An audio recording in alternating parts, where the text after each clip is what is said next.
Ah, bueno, vale, gracias.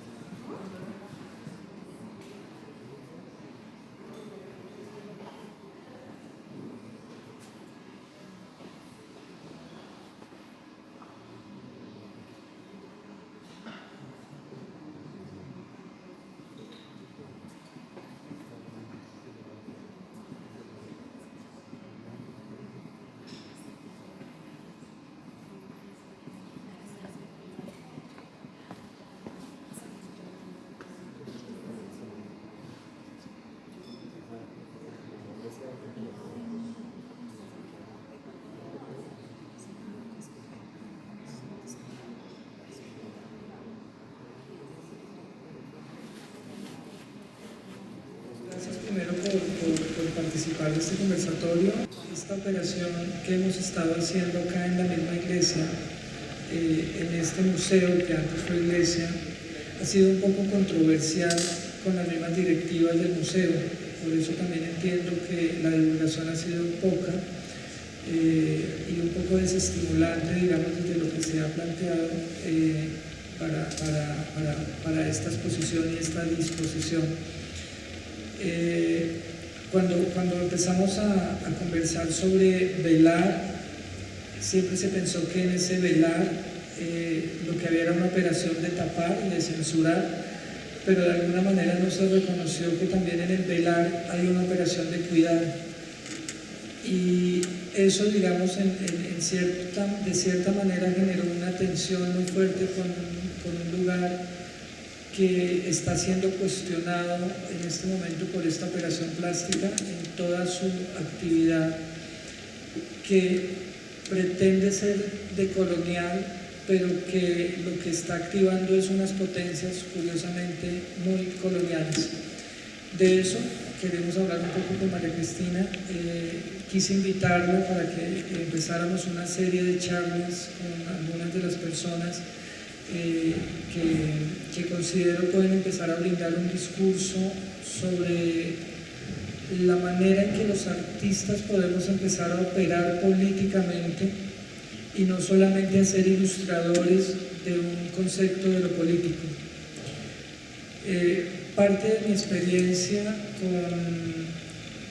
con el trabajo artístico tiene que ver con obras que empiezan a hablar, digamos, de problemáticas del país, como la minería, como la violencia, incluso ciertas propuestas alrededor del género, pero lo que descubrí en todas esas propuestas es que terminaban siendo ilustradores sensibles de una problemática, pero no permitían la operación práctica y política de las personas, no como observadores, sino como agentes mismos de la operación plástica.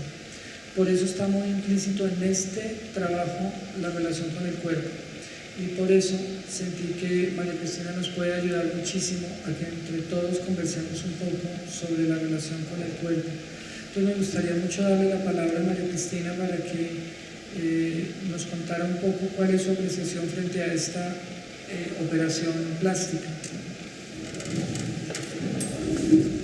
Sí, yo con todo cariño y con mucha honra, digo de esa manera, recibo también la convocatoria de Edward, porque siempre he pensado que nadie es más adecuado para hablar de arte, pero más que de arte, con el arte, o en dirección o sobre arte. No me gusta mucho el sobre, yo se lo explicaba hace unos instantes.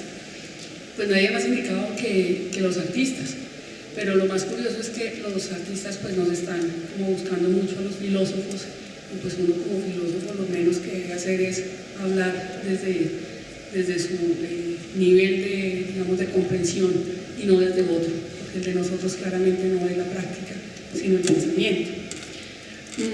¿Qué es el cuerpo? ¿Qué sea el cuerpo? Yo creo que más allá de hablar de autores o de tratar de hacer acá una lista de lo que significa el cuerpo en la tradición filosófica, yo quisiera más bien como sugerir una serie, digamos, como de temas, y uno de esos justamente lo estábamos, digamos, discutiendo, y fue tema justamente como de aquella postal que les hicimos llegar a todos, y es el cuerpo afecto, ¿no?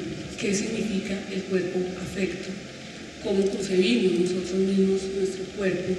¿Y qué tipo de cuerpos aparecen en esta escena, que es como la escena del tránsito?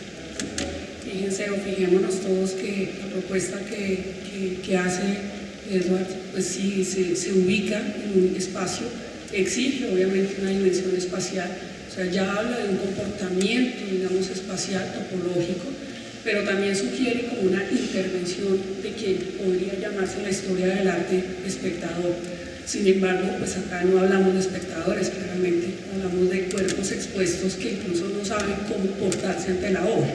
Caso perfecto el mío, ¿no? Que sigo la regla de la instrucción, donde me dicen, busca un compañero para mover la tela, hasta que no llegó Gabriel, pues no la moví porque él decía eso, y pues digamos que hice caso.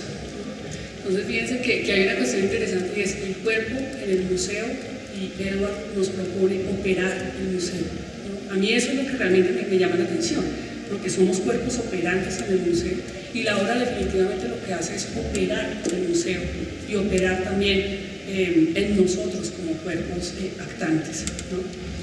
Sería como una primera escena. Una segunda escena también la propongo de discusión, como para que tú nos cuentes cosas. Aparece justamente en los espacios de confesión, ¿no? Pongo mis manos, expongo mis manos, pero no solamente expongo mis manos, sino que también hay una historia que se expone. Y seguramente es lo que a nuestros cuerpos les ha pasado cuando van a un salón de belleza, ¿no? Entonces, a mí la misma niña que a veces me arregla el pelo me dice, uno termina siendo terapeuta, psicólogo, confesor, etcétera, porque ese es el lugar, digamos, el lugar del cuidado y de la belleza. También hace que el cuerpo se exponga de otra forma. Entonces, hablamos con Gabriela ahorita que era como una intimidad expandida, una intimidad desdoblada, en donde realmente se ponen en ejecución otro tipo de afectos, ¿sí? El afecto memoria, el afecto secreto, el afecto intimidad, realmente. Y propongo también otro lugar, ¿no? Y es el cuerpo velado. O sea, no es casualidad que estemos en un lugar, pues, de lo sacro, donde haya una serie de dispositivos que se nos atraviesan, incluso imponiéndonos un tiempo diferente, ¿no?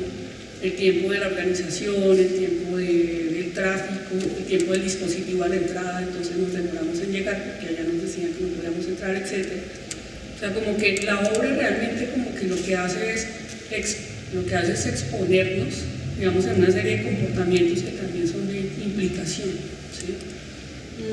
Hay un autor que obviamente pues, a Edward le gusta mucho, a mí también, por supuesto, y es Michel Serres. Hace poco hacíamos un programa en radio sobre él, y definitivamente es un pensador que, bueno, hace poco también murió, y no solamente es que esté de moda él, sino que también, digamos, que ponía como en diálogo una serie, digamos, de disciplinas y de discursos, que es lo que lo hace justamente un filósofo versátil. Hay una idea que personalmente me parece muy, muy bella de Michel Serres, y tú la traías hoy, y es la del parásito, ¿sí? Entonces, pues, el parásito, ¿qué es? Pues siempre hablamos del parásito en forma peyorativa, ¿no? Le decimos parásito al que es aprovechado, al que es vividor, etc. Pero el parásito, según Michel Serres, también tiene una potencia muy grande, y es que es capaz de nutrirse de todo, ¿sí? Entonces, el parásito es la figura del intercambiador, ¿sí? Del mensajero, incluso. Entonces, esa forma del parásito, que es el que quiere abordarlo todo, el que se extiende, ¿sí? De esa voluntad expandida, también me parece que se pone muy en funcionamiento acá, sobre todo en lo que uno puede pensar en los fenómenos de arte contemporáneo, ¿no? Propongo esos tres lugares, no sé. Pues yo más que ideas puedo hablar de anécdotas. Sucede que en estos salones de belleza lo que más acontece es el consejo a partir del chisme anterior, es decir, como que se van haciendo recomendaciones. Y esa noción de confesión contemporánea también me motivaba muchísimo a elaborar estos dispositivos, en donde eso que iba a ser corpóreo alrededor del entendimiento de las imágenes, de la fuga de las imágenes, de lo parasitario de ellas, también acontece, digamos, de una manera muy especial la confesión y la secrecía. Algo que me preocupa mucho con todos los sistemas, digamos, religiosos, es que fueron aparatos de captura de las confesiones. Era la manera de gobernar, de entender que el confesado, digamos, expresaba su secrecía y con esos secretos yo podía ejercer un poder de dominio. Cómo lo político, lo actual, el gobierno, las instituciones, los sistemas capitalistas aprovechan, digamos, la forma en que nosotros confesamos, y esos aparatos de captura de esas confesiones luego son modelos de comercio o de captura de nuestras propias vidas. Pero en el salón de belleza surge algo muy bello, y es que no se captura la confesión, sino que se comparte, se socializa y sirve, digamos, de terapia. Algo de eso yo quise traer acá con ellas. Nos propusimos, digamos, entender que ellas salían de unos sistemas capitalistas, pero que en sus propios sistemas capitalistas estas mujeres han entendido que hay o nosotros mejor hemos entendido que en ellas hay unos sistemas de desprendimiento de los modelos capitalistas, y tiene que ver con una cosa muy sencilla: dilatan el tiempo. Para ellas no es tan importante la pintura en las uñas como la conversación con las personas con las que están trabajando. Hay una relación del afecto muy profunda en la manera en que están haciendo su trabajo, que de alguna manera desbarata el sistema capitalista de la funcionalidad del tiempo. Eso era lo que yo quería traer un poco acá, porque resulta que este museo, curiosamente, es un museo que está dentro de la política neocapitalista, neoliberal y de política naranja.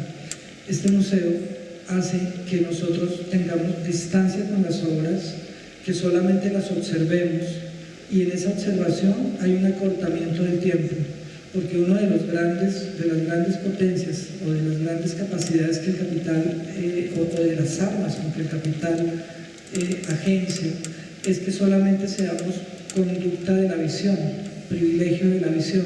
La publicidad es absolutamente un privilegio de la visión.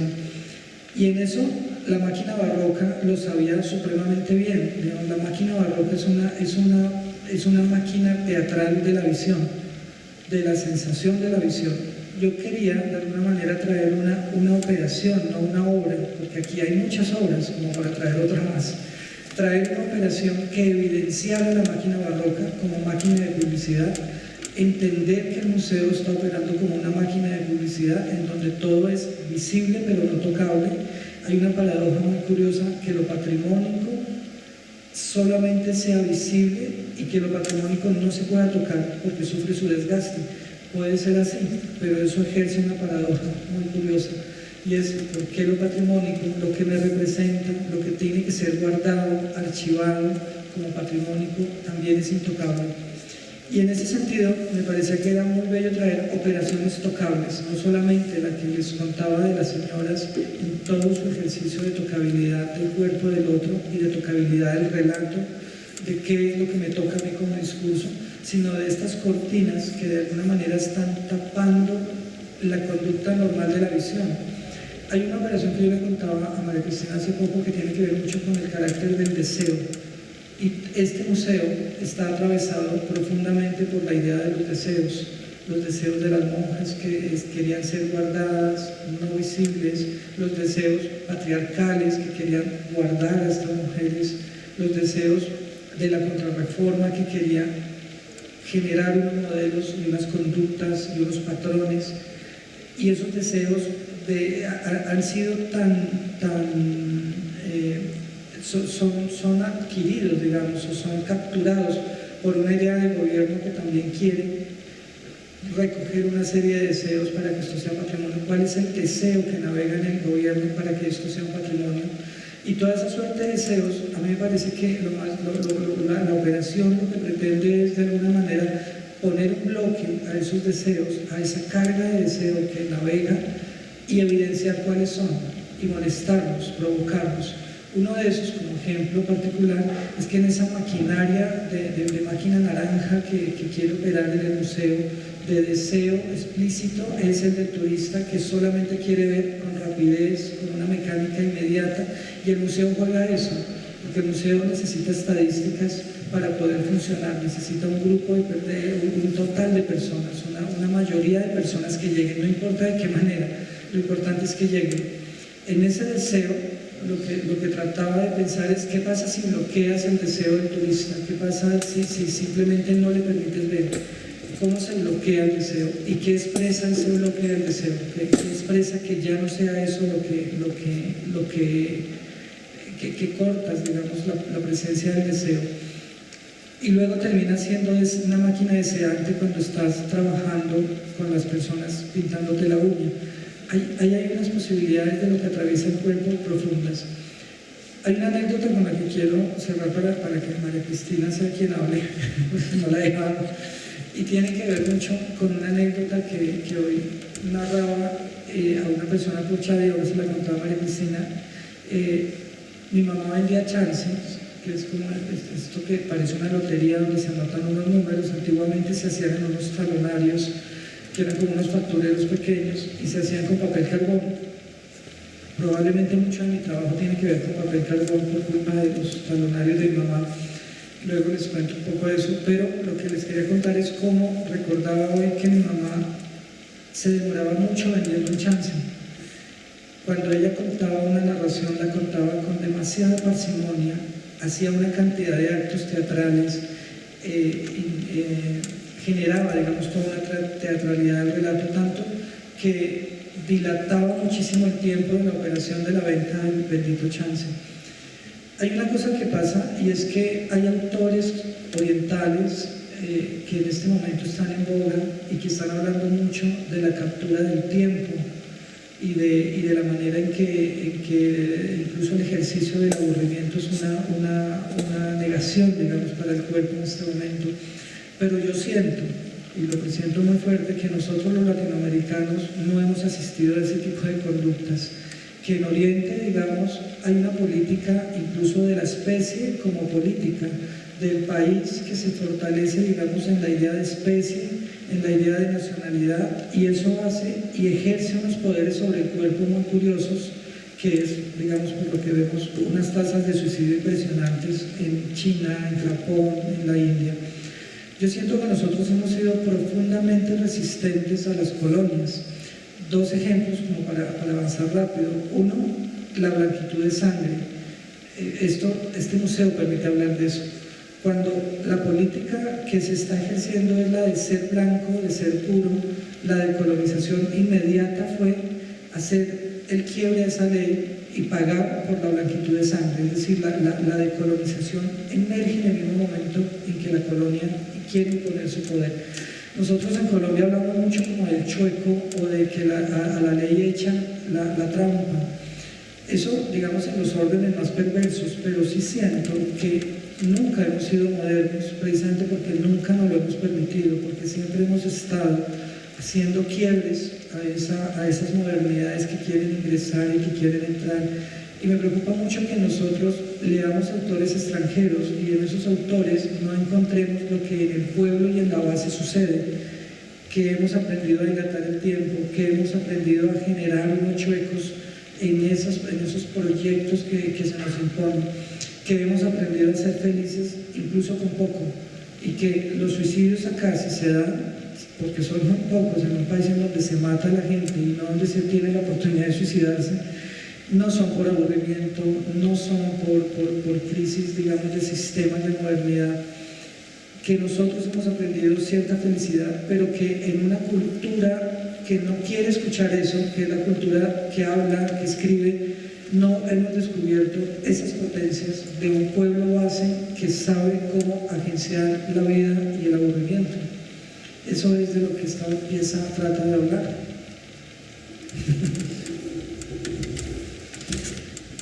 Bueno, yo quisiera continuar un poco la conversación. Propongo como 3 niveles en este sentido. El primer nivel es algo que a mí me parece que debería tener como, no sé si debería, pero sugiero que lo tengan, una resonancia, para traer otra vez el término de Michel Serres, y es el concepto de confesión. ¿Sí? Quisiera como que nos detuviéramos ahí un poco en 3 escenas que les propongo. La primera escena es el séptimo sello, ¿sí? Pero especialmente el momento en el que nuestro soldado se confiesa ante la muerte. No sé si recuerdan esa escena en donde él llega justamente a la celda, hay un confesionario claramente y no sabe con quién habla, porque es que en eso también radica como esa especie de riqueza, entre comillas, en la película de la confesión.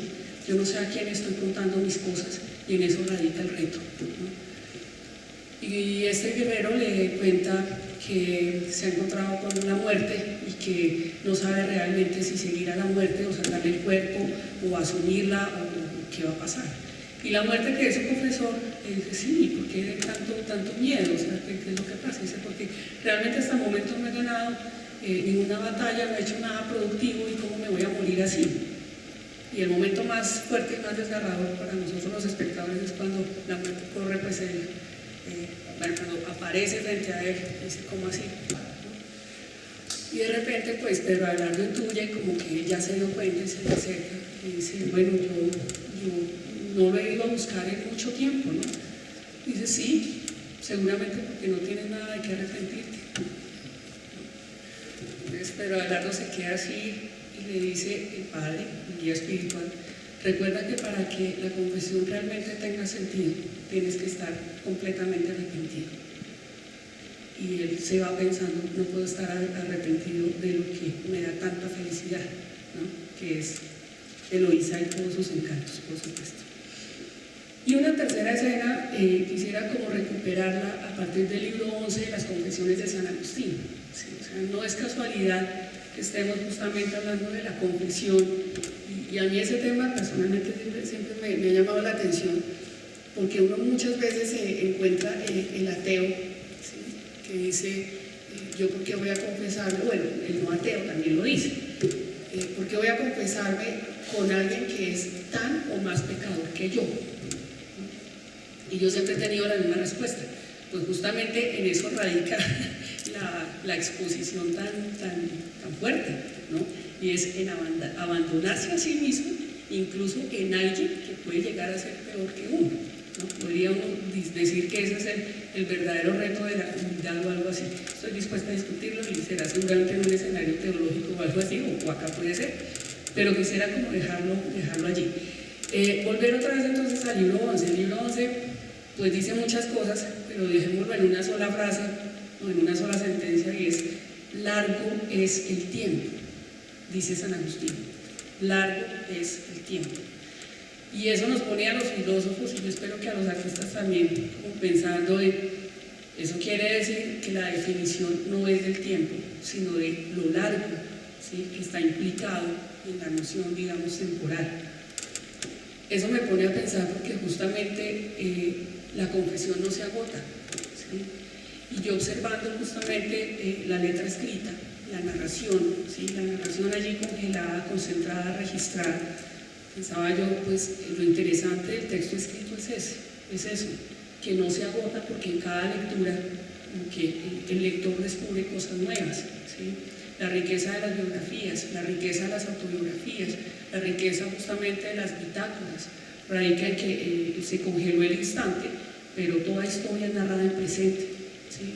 Entonces, en ese sentido, también hablábamos de Benjamin con Edward, yo pensaba, pues qué interesante, porque eso que nosotros percibimos allí como una especie, déjame llamarlo así, estaciones, ¿sí? Estaciones de la confesión, a mí me deja pensando en Serres, en Michel Serres, cuando en Atlas dice, asistimos a un tiempo en donde hay universos móviles, ¿sí? Y ese usted está aquí, que uno esperanzadamente encuentra en los centros comerciales, bueno, usted está aquí, bueno, ya sé dónde estoy, ¿sí? ¿Sí? Lo interesante sería pensar, si en lugar de decir usted está aquí, es usted no está aquí, que ahí sí sería la crisis más tremenda. Pero lo curioso, vuelvo con el cuento, es que la estación termina siendo como una confesión móvil, ¿sí? Una confesión que lo que hace es expandir el tiempo en el cada vez, ¿sí? Es un poco como lo que a mí me sugiere la obra y el texto de Edward cuando lo leí. Es como el primer lugar, el lugar de la confesión y lo que todo esto nos implica. Pensaba también en anécdotas, todos, que todos las tenemos y no por estar acá vamos a decir cosas tremendamente eruditas, tampoco tonterías, pero sí recordaba que, no sé si a ustedes les ha pasado cuando un amigo, una amiga se les acerca y les dice, te voy a confesar algo. O sea, es lo peor, ¿no? Siempre se imagina lo peor, ¿no? Uno dice, te voy a confesar algo, tengo 3 apartamentos y 2 carros, mira, me gané una beca y soy feliz. No, te voy a confesar algo, es algo difícil, ¿no? Yo por lo menos, no sé si sea paranoide, pero yo por lo menos siempre imagino lo peor cuando me dicen, te voy a confesar algo, ¿sí? Como si la confesión fuera justamente esa instancia de sobreexposición, ¿sí? O sea, ahí ya no hay velos, ¿sí? Ahí ya todo se ha expuesto, incluso a una temporalidad tremenda, que también es una metáfora interesante en la fotografía análoga, ¿no? El tiempo de la exposición tiene que ser el que es, o sea, se pasó y ya dañó todo. Por eso la digital, digamos, que nos resuelve tantas dudas, no nos permite la velación, de alguna manera. Primera instancia, la confesión como acto itinerante de sentido, digámoslo así, o de sentido de recobración del yo. Yo no sé, estoy como acá compartiendo como cosas que a mí se me ocurren a partir de esto que significa, digamos, el tránsito de la confesión. El segundo lugar, el archivo, ¿sí? Hace unos instantes le preguntaba también a Edward, pues escuchándolo, yo decía, pero bueno, tú piensas esto del archivo, ahorita él nos va a decir qué piensa del archivo, pero yo sobre el archivo tengo una idea un poco distinta, ¿sí? Sobre todo porque cuando hacíamos la maestría veía cómo mis compañeros historiadores, historiadores del arte, historiadores de la arquitectura o historiadores de otras cosas, decían como con un reto muy fuerte, ¿no? Voy a hacer trabajo de archivo, voy al archivo, ¿no? Entonces como que tenían más estatus cuando uno decía voy a la biblioteca era normal, pero el decir voy al archivo era como wow, vaya al archivo, ¿no? Y resulta que el archivo para mí es como ese espacio, ¿sí? En donde el cuerpo justamente tiene que cubrirse, tiene que aislarse, porque ya hay como en la historia un modo, ¿sí? Peligroso, ¿no? Es como si la historia también guardara su propio hongo, ¿sí? Y eso no fuera justamente como muy amable para la salud propia. Entonces hay que cubrirse, hay que tomar las hojas de una manera, hay cosas que no se pueden ver simplemente porque hacen parte del archivo, ¿no? Hay un territorio de inaccesibilidad. Y yo siempre pensé esto desde ahí. Ya cuando comencé a leerlo, cuando comencé a escucharlo, debo confesarlo, entendí mucho mejor desde dónde estaba hablando del archivo. Pero para mí el archivo sí era eso, ¿sí? Y si estamos hablando de provocar el archivo, que es el título de la operación, ¿no? Pues uno diría, eso quiere decir que hay una especie como de anticipación, ¿sí? o de un forzar algo que digamos está en un espacio como de ocultamiento, ¿sí?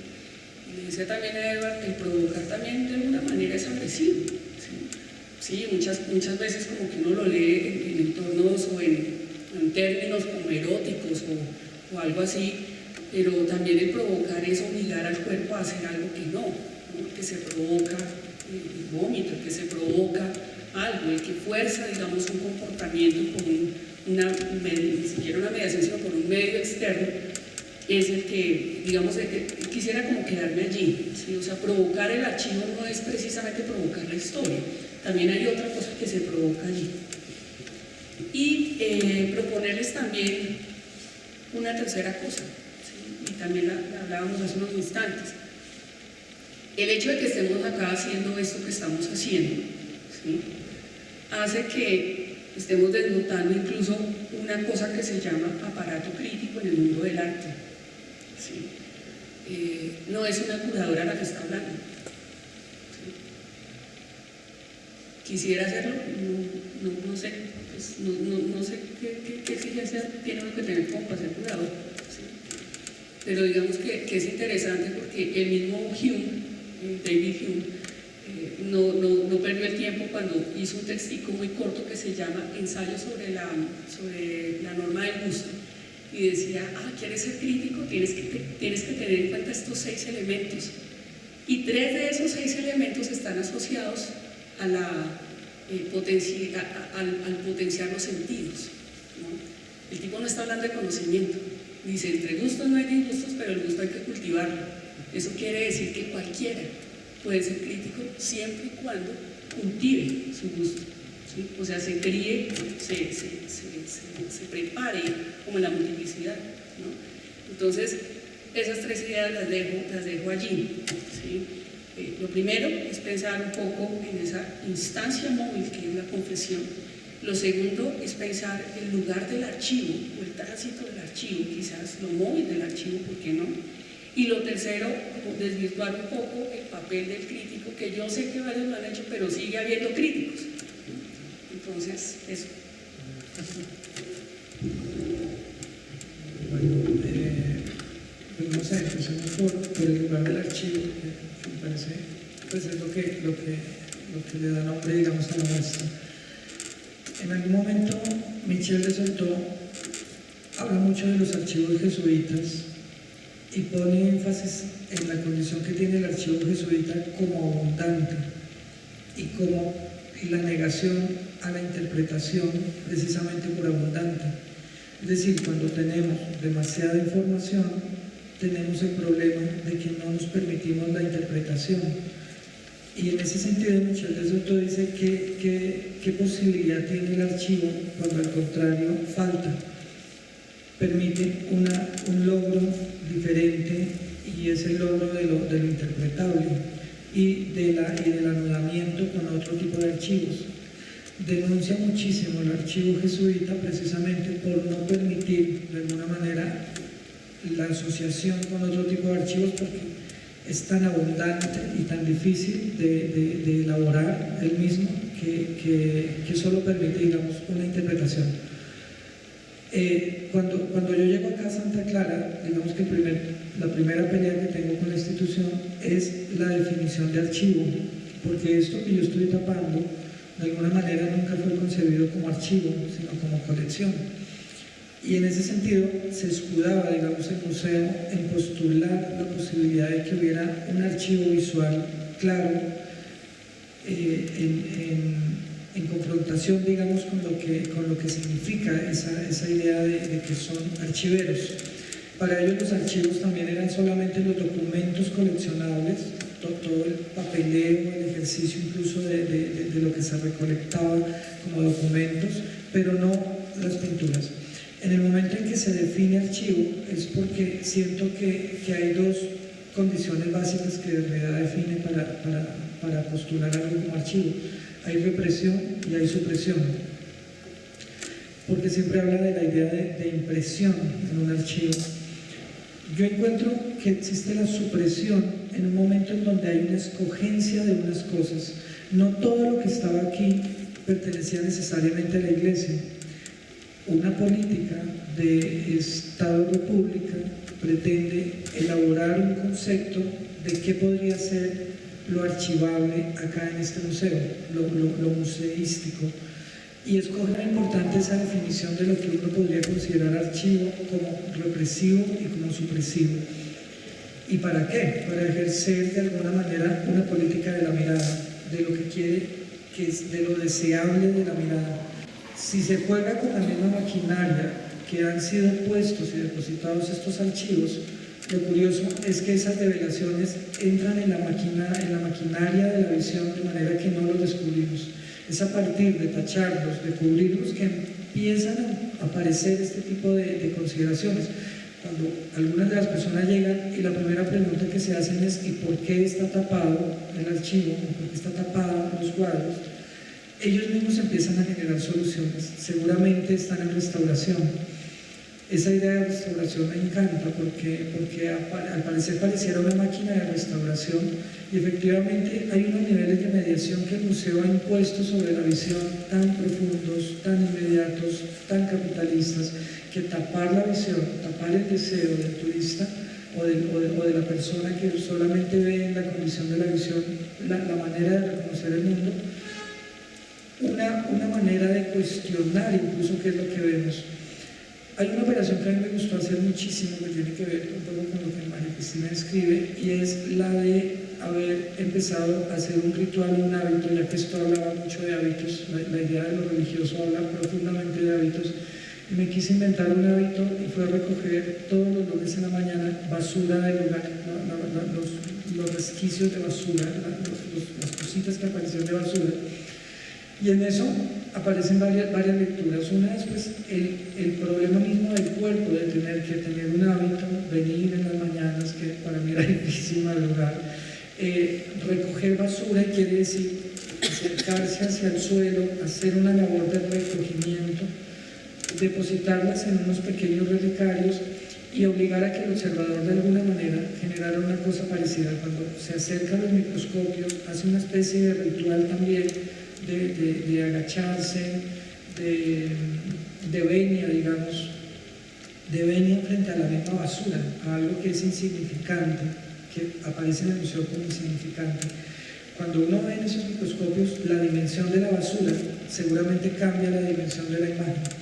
Pero le contaba yo a María Cristina lo curioso que es la conformación de nuestra visión occidental, y la visión de este museo tiene que ver mucho con esa visión occidental, es que unas familias europeas derivadas, digamos, de toda la tragedia que ocurre cuando el Imperio Romano se desvanece, irrigadas por ciertos sectores de Europa, malformadas, contratan unos mercenarios a los que luego le llamamos los cruzados, y esos cruzados van a Oriente, recogen basuras de Oriente, las llevan a Occidente y las postulan como sagrados.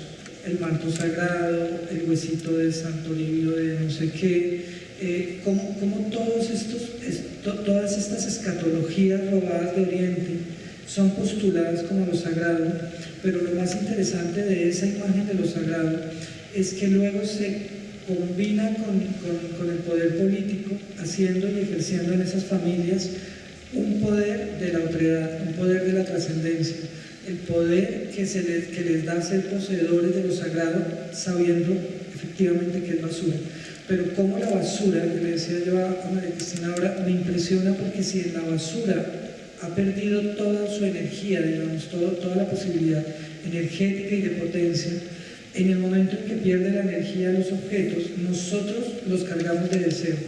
Y eso, digamos, no lo sé responder, pero me parece muy, muy poderoso, digamos, dentro de la cultura occidental. Nosotros adoramos a la muerte, adoramos las cosas muertas, adoramos las cosas entrópicas. Eso que está en el suelo, que no tiene en apariencia en ningún lugar, curiosamente adquiere poder cuando lo pongo en los microscopios, cuando lo pongo en esa legitimación casi científica y de adoración, digamos, de lo que podría llegar a ser la misma muerte. Hay una anécdota curiosa, y es que en ese lugar era la capilla donde se velaban las monjas cuando morían. Hay toda una suerte de mitos alrededor de las monjas muertas, como la manera en que ellas eran santas y se santificaban en su morir. Se adornaban de flores, se cargaban de flores para anunciar precisamente su momento de santidad. Hay muchos argumentos con eso y con el olor de las flores como olor de santidad, que las monjas adquirían unos olores especiales. No les asiste, digamos, la corrupción del cuerpo, pero todas esas falsedades han sido cultivadas, digamos, desde el sistema católico para ejercer poder.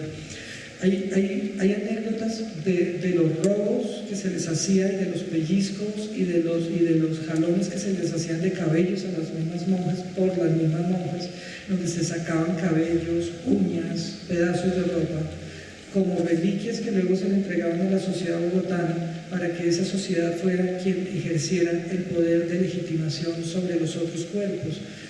Esas reliquias no son poseedores de esas reliquias ni los artesanos, ni los sucios de sangre, sino un grupo de personas que efectivamente ejercieron poder sobre la misma Santa Fe de Bogotá a partir de los retazos que se obtenían de estas monjas. Eso me parece muy curioso porque esto es una máquina de la visión. Hay una cosa que ejerce el museo muchísimo y es el poder de la legitimación de las obras como trascendentes. Pero resulta que esto que se hizo acá está hecho por pintores anónimos que en su momento en la colonia son considerados absolutamente artesanos, no son valorados como artistas y no lo debieron haber sido. La valoración de artista está muy ligada a la valoración de reliquia y Occidente ha sabido valorizarla en todo el sentido capitalista. Lo que sucede con la versión de artista es una versión europea en donde la versión de genio se suma a la versión de poder.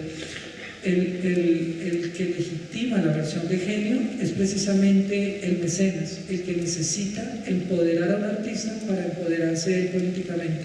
Es decir, el que es dueño de Miguel Ángel, el que es dueño de Leonardo, es también dueño del poder porque de alguna manera tiene un atributo sobre los dioses, sobre la divinidad, sobre lo trascendente.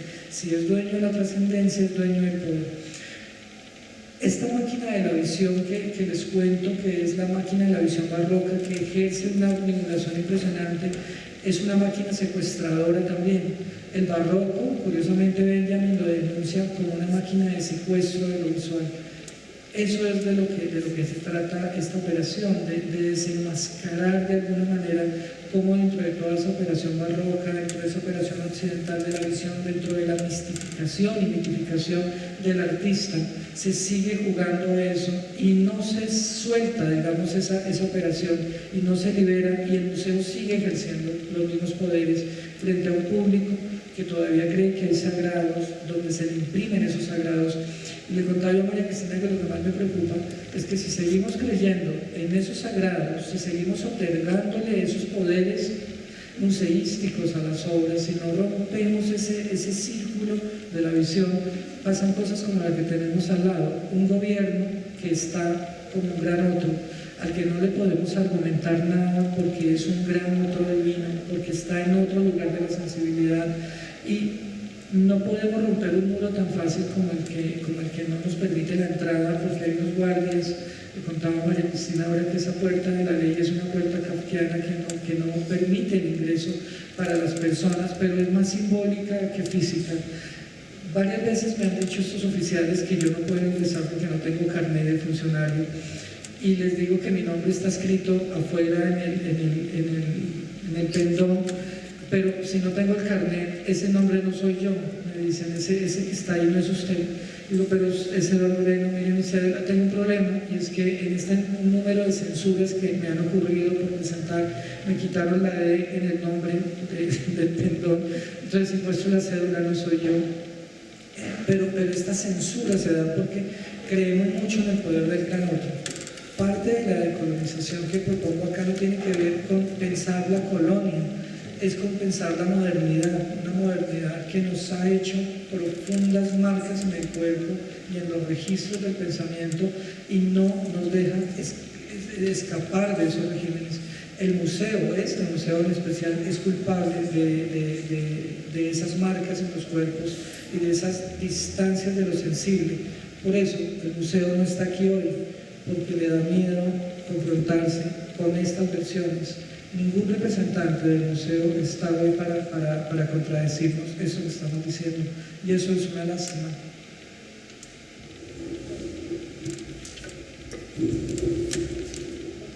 Bueno, yo estoy viendo que ya casi vamos a completar una hora acá hablando nosotros. Y a mí me parece interesante pues preguntar si existe como alguna interpelación o alguna operación de ese lado. Sobre todo porque cuando pensamos con Edward, pues este encuentro no lo pensamos de otra forma que no fuera conversada, ¿sí? Y una conversación con una propuesta de este perfil pues no podría ser de otro modo sino agenciada y obviamente en contacto. Yo quisiera quizás como recoger tres cosas, yo siempre hablo de entidades, y son cosas también que me sugiere la materialidad de la obra, ¿sí? Creo que no voy a decir cosas nuevas, pero las quiero compartir. La primera es la estructura, obviamente, si uno la observa, pues casi que supone que hay una cosa que media entre andamios o móviles teatrales, claramente.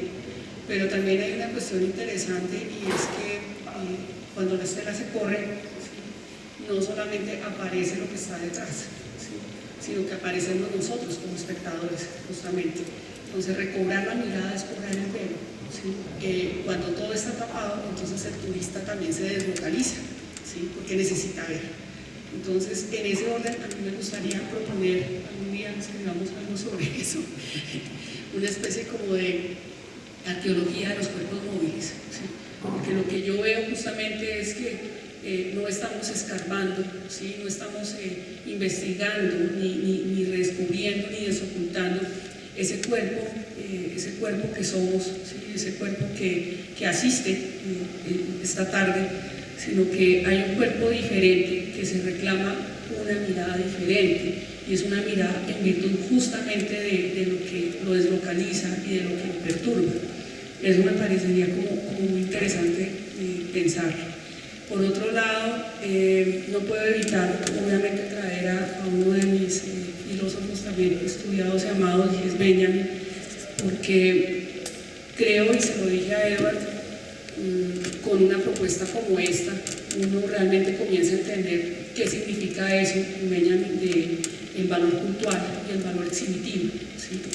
Cuando justamente propone la categoría o el concepto de aura, y lo lee como una manifestación irrepetible de una lejanía o cercana que puede estar, no está diciendo que el aura sea como una energía, ¿sí?, hippie, que está oculta en los objetos y que nadie la puede revelar, ¿sí?, o algo así. Todo lo contrario, para Benjamin el aura tiene que ver con una manifestación de eso que no, realmente temporalmente no se puede capturar, y eso cada obra lo tiene, no sé si in situ, pero sí lo tiene, digamos, en su aparecer, en su cada vez aparecer. Entonces, pensaría en eso, y pensaría también que nos propone una cosa interesante. Pues no puedo evitar recordar la charla que pues Gabriel y yo escuchamos esta mañana del profesor Carlos B. Gutiérrez, donde nos proponía una lectura, pues a mi juicio, brillante, muy brillante, sobre esos otros modos de hablar realmente de lo que es la decolonialidad, ¿sí? Porque estamos acostumbrados a escuchar los discursos de la decolonialidad desde digamos, estas resistencias, por supuesto válidas, yo no voy a discutirlo ni mucho menos, pero él nos la proponía desde Hegel, ¿sí? O sea, cómo Hegel pensando la historia también, digamos, es una materia de análisis para pensar cómo es eso que nosotros concebimos como paisaje, ¿sí?, como pertenencia, como cuerpo. Y yo creo que aquí también hay una propuesta que nos deja pensando sobre eso, porque no hay objeto, realmente no hay objeto. Entonces, el primer acto decolonializante, ¿sí?, es no hay objeto, ¿sí? O sea, pareciera que el arte no es precisamente de objetos. Entonces, eso creo que nos queda como para pensar.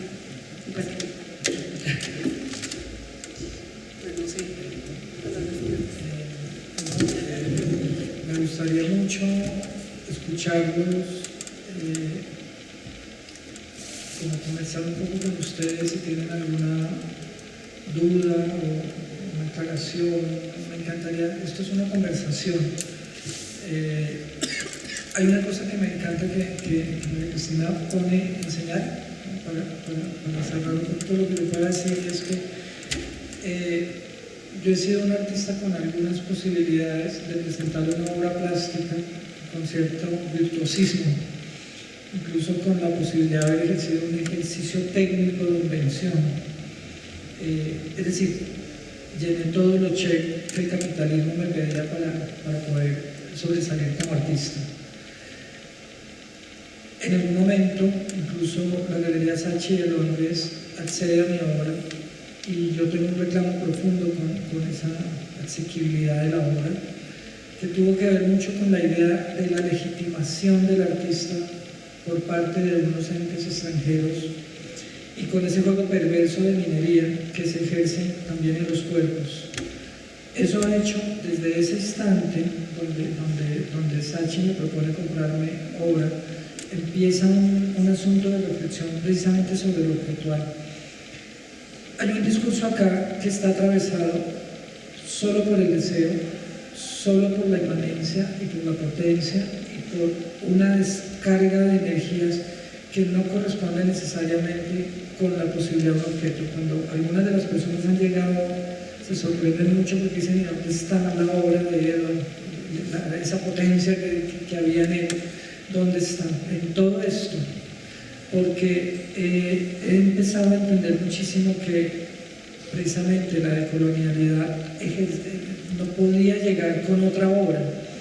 Parte de lo que ha sucedido acá y de mis revisiones frente a las obras que ingresan al museo es que el barroco no solamente es una máquina secuestradora, esto que es todo un discurso barroco, pero cómo la modernidad coge lo barroco y qué significa que eso se establece como otra máquina de otro orden.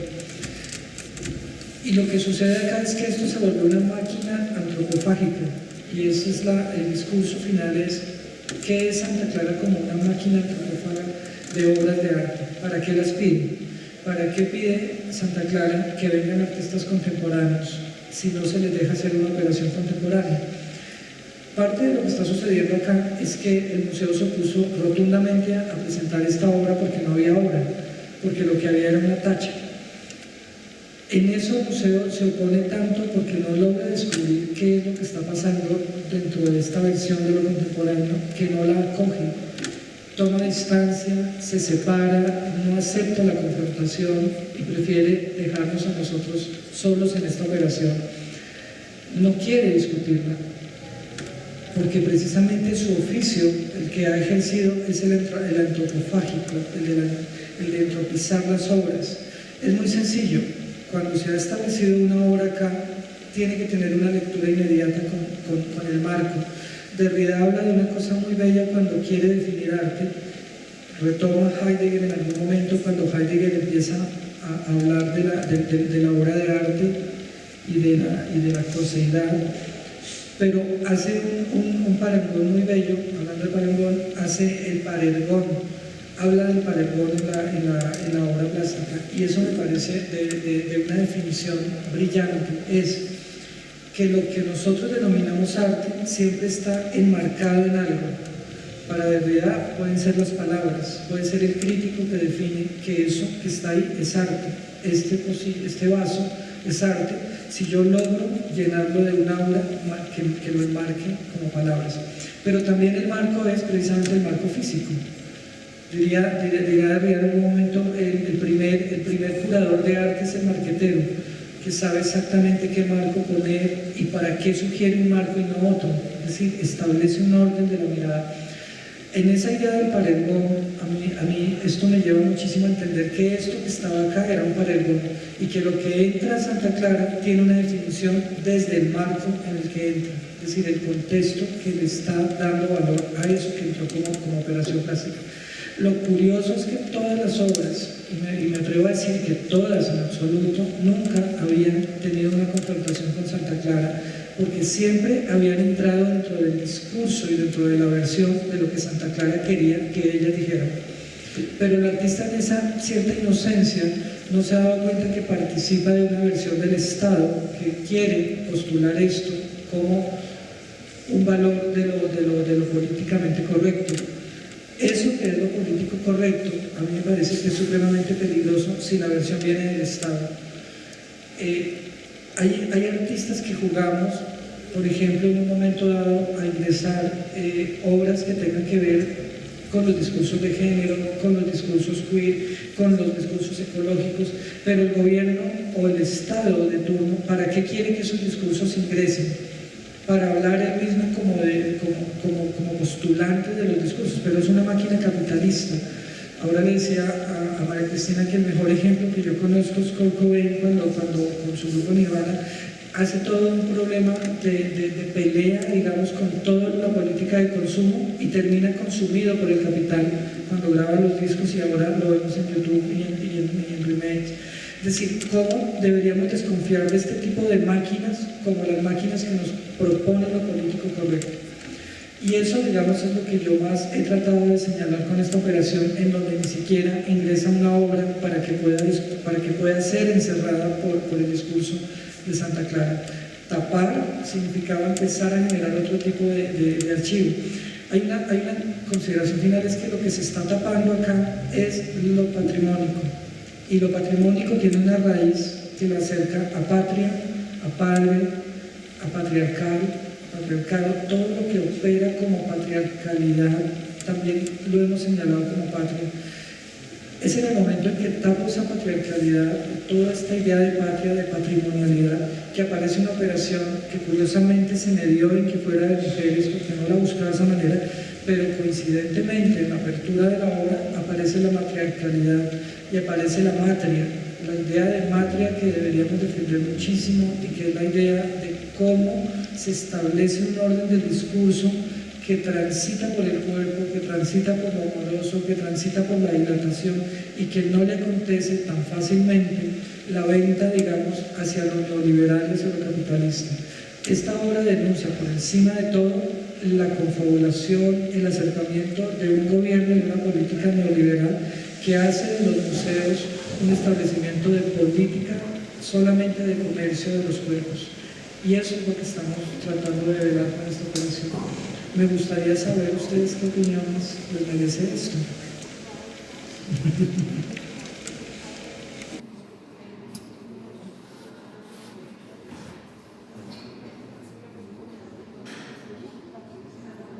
Yo no considero que haya arte. El momento en que uno postula que hay arte, está dándole una ontología a un fenómeno que definitivamente ha sido un constructo social de imaginarios. Es decir, ahora a estas alturas sabemos que la Mona Lisa es una gran farsa y una gran mentira dada por el proceso simbólico que le ha asistido, y ese proceso simbólico que le asiste es la creencia en un lugar común de deseo. Luego a eso le damos atributos que no tiene, pero que definitivamente han sido enmarcados gracias a unos sistemas de poder. Por eso Francia es el dueño del arte, porque ha sabido manejar esos procesos simbólicos. Y porque ha sabido manejar esos procesos de simbolización del arte frente a lo sagrado. Pero a mí me parece muy curioso, te iba a contar con esta anécdota, a ver si esto nos resuelve un poquito el lío. Cuando empecé a trabajar con estas personas, viendo las pinturas en las uñas, la primera duda que me asistió es si en ese ejercicio de pintar uñas existía un proceso colonial y un proceso de blanquitud. Y efectivamente, si uno revisa de dónde viene pintar uñas, descubre uno que tiene que ver con una postura totalmente europea de modernidad, en donde se establece un patrón de blanquitud, de profesionalización y de lugar de oficina, en donde la mujer tenía que ser moderna pintándose las uñas. ¿Qué me parece a mí de ese proceso? Que en una uña, que es absolutamente colonial, aparece un proceso de decolonización en el momento en que se malversa ese modelo. Cuando les contaba un poco de lo que sucedió acá con el blanqueamiento de sangre en Colombia, es que es un proceso absolutamente marcado desde lo colonial, pero es en el mismo proceso de lo colonial donde se decoloniza. Entonces no es que haya un otro, ni hay una otra cosa para criticar, es que esa misma cosa es una cosa que tiene varios sentidos. Cuando tú estás hablando de arte, si lo quieres llamar arte, ese mismo arte tiene el no arte. Esa es la dialéctica de Hegel. Ese es el problema. Entonces, no es que yo pueda de alguna manera empezar a decir, hay artistas contemporáneos que denigran del arte, porque simplemente hay arte o no hay, no existe otra cosa. Y en ese sentido, cuando yo descubro en las uñas de estas mujeres que tienen una operación absolutamente colonial, cuando la pintan, es siendo críticos con esos mismos procesos. Porque si no vamos a seguir amarrados a una manera de pensamiento que solamente corresponde con un eje de poder y con la omnivocidad, que es lo que pretende realmente toda la globalización. Cada uno debe ejercer su propio ejercicio de decolonización y cada uno debe ejercer un ejercicio de resistencia. Hay algo que a mí me parece muy bello y es Chantal Maillard cuando habla del arte contra el arte. y es ese ejercicio de que tú te recargas contra un muro muy pesado, y en ese muro que es muy pesado, tú te estás recargando y de pronto puedes tumbarlo por recargarte. Pero recargarse también significa estar a favor de eso que te recargas, porque es donde te sostienes y te sostienes corpóreamente. Entonces, siento que el problema está en querer separarse de ese muro, cuando realmente uno se agarra de ese muro.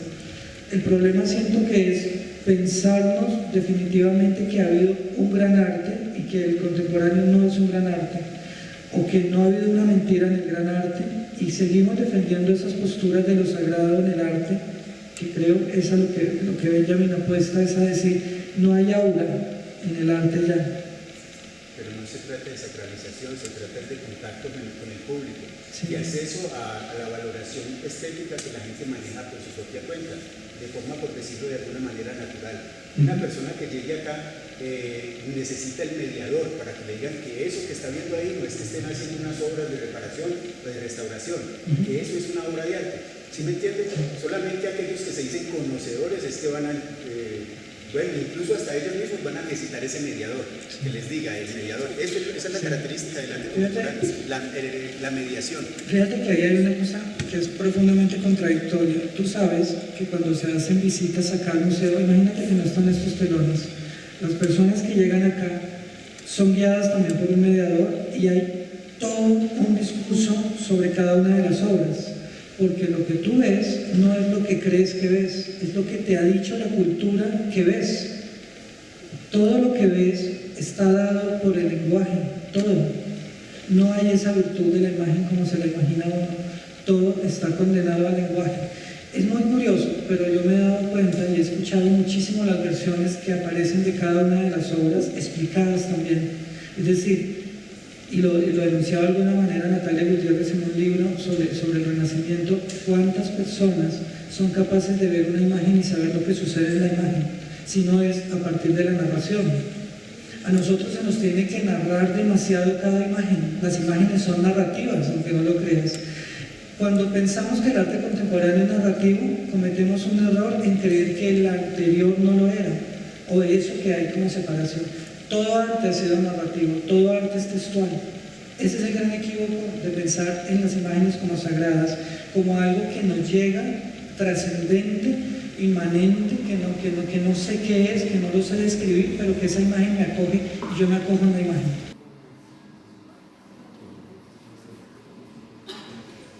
Una intervención como es esta, que se reconoce justamente por la ausencia de un objeto para ser mirado, necesita una instrucción. Pues yo me detengo a pensar justamente en que instrucciones como tal hay, ¿sí? Yo las seguí, allá está. Y porque las seguí, justamente no moví las telas yo sola, sino que pedí ayuda. En ese orden me quedo pensando justamente como filósofa, hasta qué punto las imágenes son un lenguaje cuyo contenido escapa a las palabras, pero no porque las supere, sino porque para mí considero que son de orden diferente, ¿sí? Y eso no lo dije yo, eso lo dijo Wittgenstein hace muchos años. Los seres humanos nos hemos encargado de mezclar palabras y cosas y hemos hecho esto. Y para las cosas hay un lenguaje, y para el lenguaje hay otro tipo de códigos.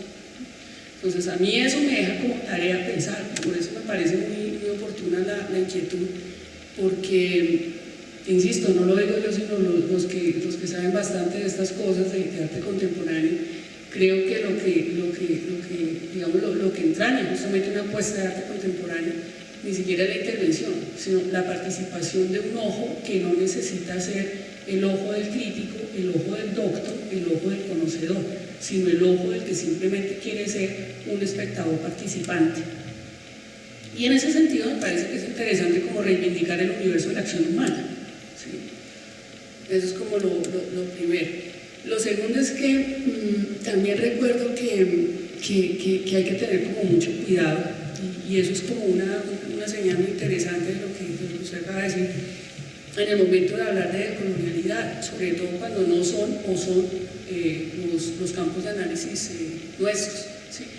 Quizás como el concepto que quisimos como pensar, aproximar acá con Edward, se refiere a decolonialidad, es aquel discurso que simple y llanamente quiere desplazar el ojo del poderoso, ¿sí? Por acentuar más los ojos del universo de lo cotidiano, del universo del no lugar, del universo del lugar común, ¿sí? Y en ese orden pues pensamos que esta propuesta lo es, incluso en mi concepto lo supera y ya ni mis argumentos. La resistencia siempre tiene que hacerse desde dentro, la resistencia no puede hacerse desde afuera, ¿sí? Y para que sea resistencia tiene que actuar desde dentro, desobedeciendo, no, reordenando, ¿sí? Reordenando y poniendo una nueva forma de operatividad. Y eso lo dices ahí en ese ensayo bonito. Pero eso no es, voy a seguir discutiendo, ¿no?